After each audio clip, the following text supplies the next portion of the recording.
Hi friends, welcome to my channel. ಇವತ್ತು ನಾವು ಹಾಗಲಕಾಯಿ ಪಲ್ಯ ಮಾಡ್ಕೊಳ್ಳೋಣ. ಅದಕ್ಕೊಂದು ಹಾಗಲಕಾಯಿನ ಹುರ್ಕೋಬೇಕು ಸ್ವಲ್ಪ ಚೆನ್ನಾಗಿ. ಅದಕ್ಕೆ ನಾನು ಪಾತ್ರೆಗೆ ಹಾಗಲಕಾಯಿ ಹಾಕೊಂಡು ಹುರ್ಕೋತಾ ಇದ್ದೀನಿ. ಅದು ತುಂಬ ಡ್ರೈ ಆಗೋ ತನಕ ಹುರ್ಕೋಬೇಕು ಚೆಂದ. ಸ್ವಲ್ಪ ಉಪ್ಪು ಅಂದ್ಬಿಟ್ಟು ಹಾಕೊಳ್ಳೋಣ. ಉಪ್ಪು ಹಾಕೋತಾ ಇದ್ದೀನಿ ನಾನು. ಹಂಗೆ ಸ್ವಲ್ಪ ಎಣ್ಣೆನ ಹಾಕೊಳ್ಳೋಣ. ಫುಲ್ ಡ್ರೈ ಆಗಬೇಕು, ಅದು ತೆಗೆದಿಟ್ಕೊಂಡೆ. ಅದಕ್ಕೆ ಬೇಕಾಗಿರೋ ಸಾಮಾನಲ್ಲಿ ತೋರಿಸ್ತಾ ಇದ್ದೀನಿ ನೋಡಿ. ಈಗ ಇನ್ನೊಂದು ಪಾತ್ರೆ ಇಟ್ಕೊಂಡು ಅದಕ್ಕೆ ಎಣ್ಣೆ ಹಾಕೋತಾ ಇದ್ದೀನಿ 2 ಸ್ಪೂನ್ ಅಷ್ಟು. ಸಾಸಿವೆ, ಕರ್ಬೇವಿನ ಸೊಪ್ಪು ಹಾಕೊಂಡಿದ್ದೀನಿ. ಹಸಿಮೆಣಸಿನ್ಕಾಯಿ ಹಾಕ್ಕೊಂಡು ಸ್ವಲ್ಪ ಫ್ರೈ ಮಾಡ್ಕೋಬೇಕು. ಈರುಳ್ಳಿ ಎಲ್ಲನೂ ಹಾಕೋಣ. ಟೊಮೊಟೊ ಹಾಕೊಂಡಿದ್ದೀನಿ. ಚೆಂದ ಫ್ರೈ ಮಾಡಬೇಕು. ಈಗ ಅರಿಶಿನ ಪುಡಿ ಹಾಕ್ಕೊಂಡು ಹಾಗಲಕಾಯಿ ಹಾಕೋತಾ ಇದ್ದೀನಿ ನಾನು.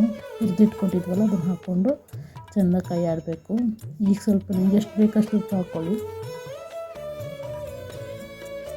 ಆಮೇಲೆ ಮೊಟ್ಟೆನ ನಾನು 4 ಮೊಟ್ಟೆ ಹಾಕ್ಕೊಂಡಿದ್ದೀನಿ. ನಿಮಗೆ ಯಾವ ಥರ ಬೇಕು ನೋಡಿಬಿಟ್ಟು ಎಷ್ಟು ಮೊಟ್ಟೆ ಬೇಕು ಅಷ್ಟು ಹಾಕ್ಕೊಳ್ಳಿ.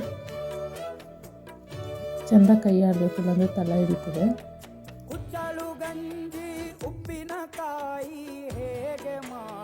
ಒಂದು 2 ನಿಮಿಷ ಪ್ಲೇಟ್ ಮುಚ್ಚಿ ಇಟ್ಟಿದ್ದೀನಿ. ಅದನ್ನು ಮತ್ತೆ ತೆಗೆದುಬಿಟ್ಟು ಇವಾಗ ಕೈ ಆಡ್ತಾಯಿದ್ದೀನಿ, ತಲೆ ಹಿಡಿದಿತ್ತು ಸ್ವಲ್ಪ ಅಂತ ಅಂದ್ಬಿಟ್ಟು. ಈ ಥರ ಮಾಡ್ಕೊಂಡು ತಿಂದರೆ ರೊಟ್ಟಿಗೆ ಚಪಾತಿಗೆಲ್ಲ ತುಂಬ ಚೆನ್ನಾಗಿರುತ್ತೆ. ಮತ್ತು ಕೈ ಇರುತ್ತೆ ಹಾಗಲಕಾಯಿ ಯಾರು ತಿನ್ನಲ್ಲ ಅನ್ನೋರು ಈ ಥರ ಮಾಡ್ಕೊಂಡು ತಿಂದರೆ ತುಂಬ ಚೆನ್ನಾಗಿರುತ್ತೆ. ಈ ಥರ ಮಾಡ್ಕೊಂಡು ತಿಂದು ಕೊತ್ತಂಬರಿ ಸೊಪ್ಪು ಹಾಕ್ಕೊಳ್ತಾ ಇದ್ದೀನಿ. ಸಿಂಪಲ್ಲಾಗಿ ರೊಟ್ಟಿ ಜೊತೆಗೆ ಹಾಗಲಕಾಯಿ ಪಲ್ಯ ರೆಡಿ ಆಯಿತು. Thank you for watching.